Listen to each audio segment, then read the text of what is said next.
Here's a great little thing that I came up with, at least I think it's great. I'm going to ask Michelle here, we're going to test her amount of hip extension by asking her to keep her knee straight and raise this thing as high as you can. Whoa, we don't have much hip extension. You make sure they keep their ASISs against the table. Come on, raise that higher. Is that all the higher you can go? That's not very good. Sorry. And so we're going to try to do something to wake those glutes up, glute max up into hip extension. So I'm putting her in a figure 4 because for this to be effective, we have to have the muscles on the stretch. So we're going to put glute max on the stretch. We're going to kick in a mild stretch reflex through the dynamic gamma motoneuron system, the muscle spindle. We're going to try to create confusion in those interfusal and extrafusal fibers so that it creates tone and starts to activate this weak glute. So here I go.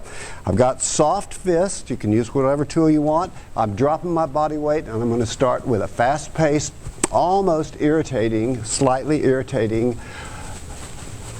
spindle-stem maneuver, going all over in all different directions on glute max to wake that up. And you're not doing topodement. I don't want you doing this. I'm dropping my body weight. Coming in, dropping my body weight, and doing fast-paced spindle maneuvers with my fists. 2 minutes per side. I'm really waking this thing up. Come down low. Okay, now let's stop and pull her out of here. Okay, raise that leg. A little better. Quite a bit better, really. Make sure when you do this test they keep the ASISs pinned to the table, or else they'll cheat on you. You know, if they can lift the whole hip, then you won't get a true test. Do this every session. Wake up those weak gluteals.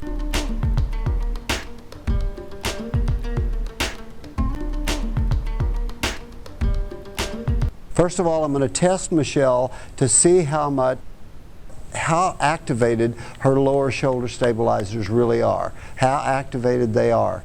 So I'm going to ask her just to raise that arm as high as she can while I kind of hold this down, and that's about as much retraction as she has there, scapular retraction as she has. One more time. Come on back up again with it. That's not too bad. She's pretty good. Let's see if we can create a little bit more tone in there. So what we do, we put them in the handcuff cuff position right here. She grabs like that so we can put the muscles on the stretch. You can see now that the rhomboids and the lower traps are on the stretch. Posterior rotator cuff, we've got to work on it too. Typically weak. That's why we're getting a lot of rotator cuff injuries from this internal rotation and allowing the supraspinatus muscle to get trapped under that in the glenoid fossa and all those problems that we're familiar with. Okay, so we can use fingers, fists, elbows, whatever we want to use, but I'm going to start out with fingers on Michelle here, and I'm just going to create some tone in here by going in all different directions using my body weight. Be sure and drop your body weight in here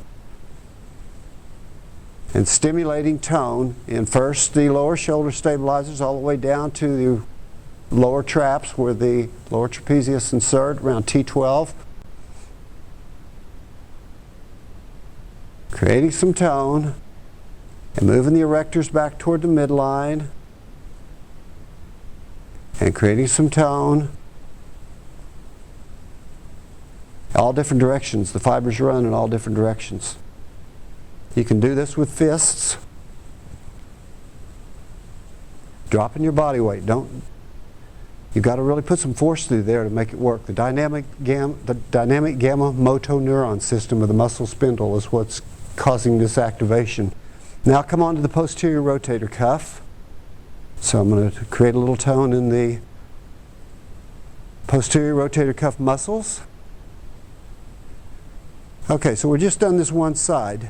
So we'll test and see if this has helped Michelle. So now let's raise it as high as you can. Whoa, pretty good. Quite a bit more activation in there. Try this one. And first time they come into your session for the next session, immediately test it before and after to see how long it's staying. That's what we're working on right now. How long can we make this stay, and how many sessions does it take to keep this activated?